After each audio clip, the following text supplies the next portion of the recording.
এই পৃথিবীতে সবাই সবার পরিপূরক, অর্থাৎ সবাইকে সবার প্রয়োজন আছে, এটা চিরন্তন সত্য।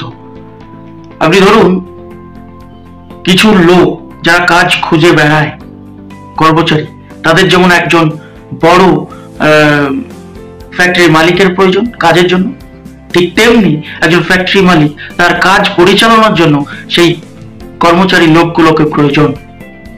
আজকে একজন বাস কর্তৃপক্ষের যেমন যাত্রীদের প্রয়োজন, ঠিক তেমনি যাত্রীদের এক জায়গা থেকে অন্যত্র যাওয়ার জন্য বাসের প্রয়োজন। আজকে পেশেন্টদের যেমন ডক্টরের প্রয়োজন, ডক্টরেরও পেশেন্টদের প্রয়োজন। সুতরাং এই পৃথিবীতে আপনি যত বড়ই হন না কেন, যাই হয়ে যান না কেন, সবাই সবার পরিপূরক। আপনি আজকে যারা চাষি তারা যদি ফসল না ফলাতো আজকে বাবুরা খেতে পেত। সুতরাং কাউকে ছোট করা, কাউকে অবহেলা করা, কাউকে অপদস্থ করা এটা উচিত নয়।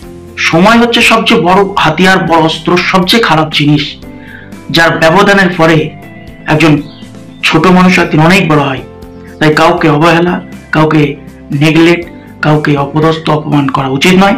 কারণ সময় একদিন তারও আসতে পারে যেদিন সে হয়তো অনেক বড়, তুমি তার নিচে চলে যেতে পারো। অর্থাৎ আজ যে নদীর এক কুল ভাঙে অন্য কুল গড়ে যায়, আজ তুমি বড় আছো, কাল নাও থাকতে পারো। যাকে ছোট ভাবে ছোট করছো, কাল তোমার চাইতে সে বড় হতে পারে। এই কথাটা আশা করি বুঝতে পেরেছো। Thank you.